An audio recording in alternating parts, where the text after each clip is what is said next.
ಇವತ್ತು ಸರಿಗಮ ವಿಜಯವರ ಒಂದು ಎಲ್ಲರೂ ಇಲ್ಲಿಗೆ ಮನೆ ಹತ್ರ ದರ್ಶನಕ್ಕೆ ವ್ಯವಸ್ಥೆ ಮಾಡಿದೆ. ಬೆಳಗ್ಗೆ 8 ಗಂಟೆಗೆ ಇಲ್ಲಿಂದ ಪ್ರಾರಂಭ ಮಾಡಿ ರವೀಂದ್ರ ಕಲಾಕ್ಷೇತ್ರದಲ್ಲಿ 10 ಗಂಟೆಗೆ 9:30ರಿಂದ 11:30ವರೆಗೂ ಅಲ್ಲಿ ಇಡಲಿಕ್ಕೆ ತೀರ್ಮಾನ ಆಗಿದೆ. ಸರ್ಕಾರದ ಒಂದಿಗೂ ಮಾತಾಡಿ ಈಗಾಗಲೇ ಅಲ್ಲಿ ಇರುವಂಥ ಡೈರೆಕ್ಟ್ರು ಮತ್ತು ಕನ್ನಡ ಸಂಸ್ಕೃತಿ ಇಲಾಖೆ PA ಅವ್ರಿಗೆಲ್ಲ ಮಾತಾಡಿ ಅರೇಂಜ್ ಆಗಿದೆ. ಗಾರ್ಡ್ ಆಫ್ ಆನರ್ಗೂ ಈಗಾಗಲೇ ಅಲ್ಲೇ ವ್ಯವಸ್ಥೆ ಮಾಡಲಿಕ್ಕೆ ಪೊಲೀಸ್ ಇಲಾಖೆಯಿಂದನೂ ಸಹ ನಡೀತಾ ಇದೆ.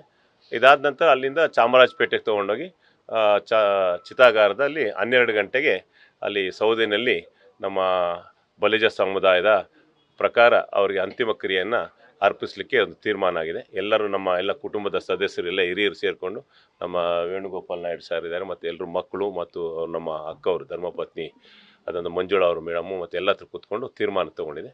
ಇವತ್ತಿನ ಕಾರ್ಯ ಇನ್ನೂ ಅನೇಕ ಗಣ್ಯರು ಬರಲಿಕ್ಕೆ ಇದ್ದಾರೆ ಮತ್ತು ಕರ್ನಾಟಕ ರಾಜ್ಯದ ಮೂಲೆ ಮೂಲೆಗಳಿಂದ ಅವರ ಒಂದು ಸಂಘದ ಅಭಿಮಾನಿಗಳಿದ್ದಾರೆ. ನ್ಯೂಸ್ ಫಸ್ಟ್ ನಿರ್ಭೀತಿಯಿಂದ ನಿಮ್ಮ ಪರವಾಗಿ.